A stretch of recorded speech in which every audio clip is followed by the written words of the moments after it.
प्यारे बच्चों नमस्कार। क्वेश्चन नंबर 3 1.1 का किसी परेड में 616 सदस्यों वाली एक सेना की टुकड़ी को 32 सदस्यों वाले एक आर्मी बैंड के पीछे मार्च करना है। दोनों समूहों को समान संख्या वाले स्तंभों में मार्च करना है। तो उन स्तंभों की अधिकतम संख्या क्या है जिसमें वे मार्च कर सकते हैं, ठीक है ना। तो वही बात सिंपल है, इसको आपको SCF ही निकालना है। 2 नंबर दे रखा है, एक है ना, एक लार्ज है एक स्मॉल है। तो आपको है ना इस तरह से करना पड़ेगा हल, ठीक है। आपको हल करनी है इस तरीके से, है ना, कि मान लो A बराबर क्या है 616, क्या है 616, और B बराबर क्या दे रखा है, B बराबर 32 दे रखा है, ठीक है। A बराबर आपको 616 और B बराबर को 32 दे रखी है। अब यूक्लिड विभाजित प्रमेय का से चलनी है ना। यूक्लिड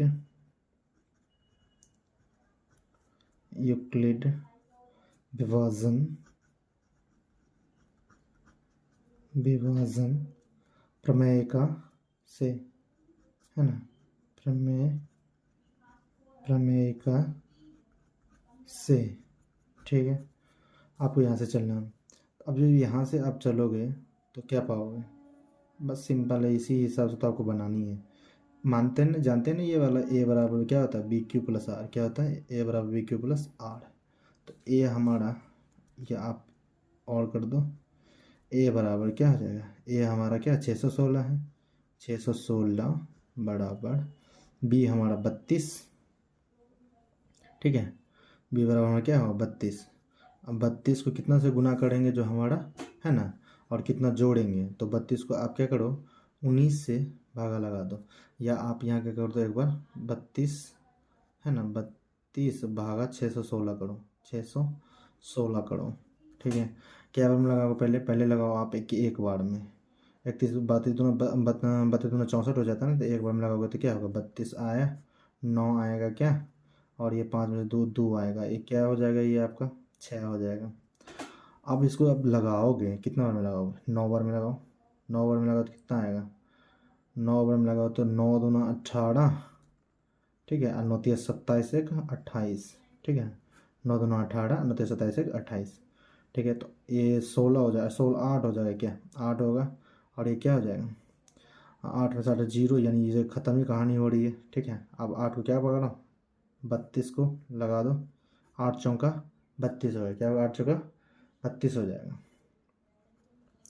8 चौका 32, ठीक है। ये कहानी खत्म हुई। अब इसमें आपको क्या करना था, 19 में आपने भागा देनी है, अति गुना करनी है, और आने कितना है शेष 8 आना है। यहाँ क्या बच के आएगा आपका ए आएगा आपका 32। अब 32 को क्या करना है, वही वही हिसाब लगानी, कौन सा हिसाब, बस वही ए बोला BQ R। तो आपका B ये ना, ये बोला 8 आ रहे हैं ना, 8 को करना किससे गुना, 4 से गुना करनी है, आएगा शेषफल कितना 0 आएगा, ठीक है। तो इसीलिए 8 स्तंभ है, क्या है 8 स्तंभ है, ठीक है ना। तो ये जो SCF आया हमारा कितना है, ये SCF क्या है हमारा, SCF ही हमारा स्तंभ है, क्या है स्तंभ है।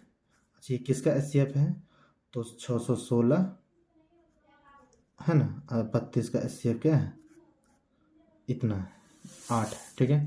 तो 8 स्तंभ है जिसमें वो क्या कर सकते हैं, मार्च कर सकते हैं, ठीक है।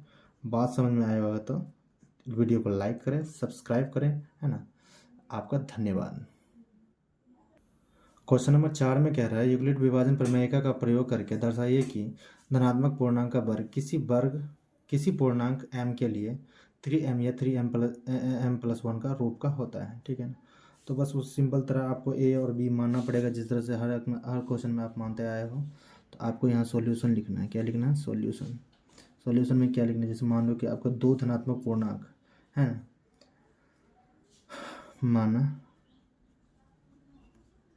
माना कि 2,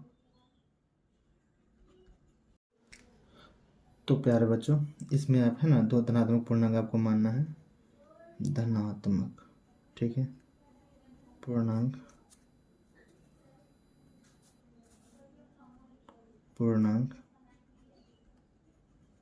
क्या A और B के लिए, A और B है। अतः यूक्लिड विभाजन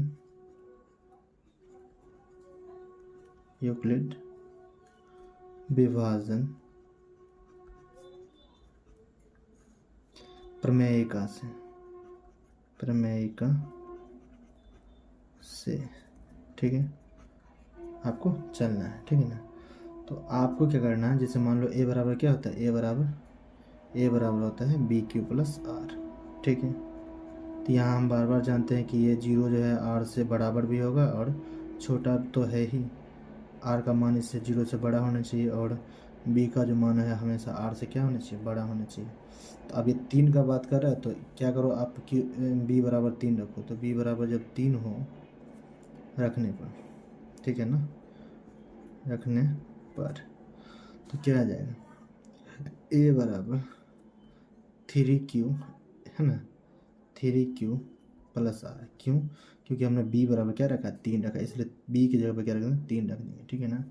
तो इसलिए अगर आप आर बराबर क्या, इसलिए अगर आप आर बराबर रखते हो क्या, 0 1 2, ठीक है, तो क्या हो जाएगा, आर का मान रखने पर, आर का मान जब तुम अब रखोगे, आर का मान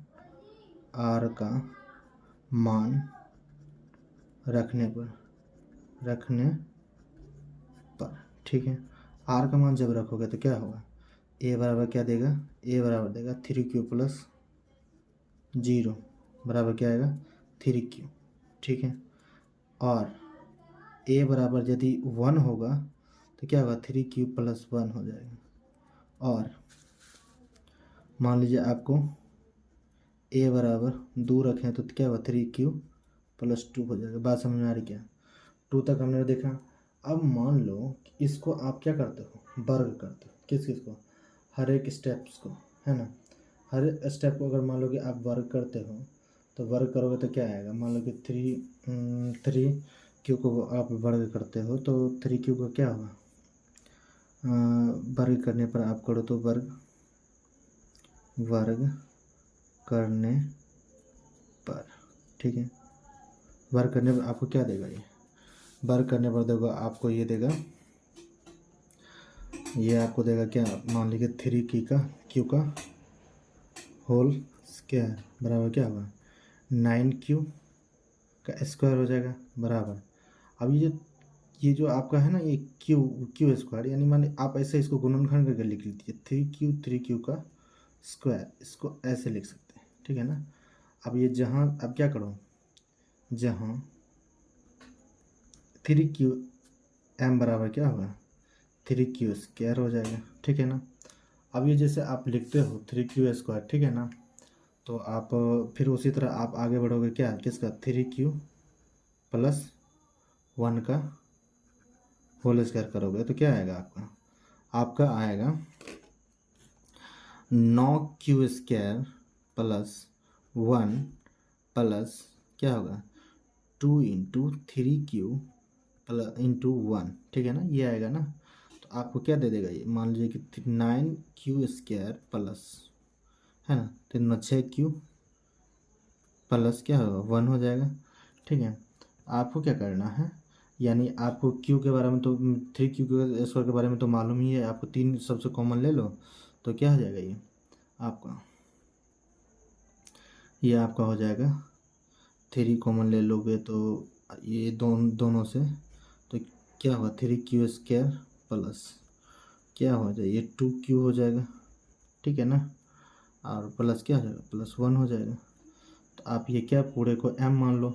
ठीक है ना, पूरे को m मान लोगे तो क्या होगा, 3m प्लस 1 हो जाएगा। इसके बराबर ही आप मान, ये तो वैसे भी m है ही, इसको भी आप m मान लो। ठीक है ना।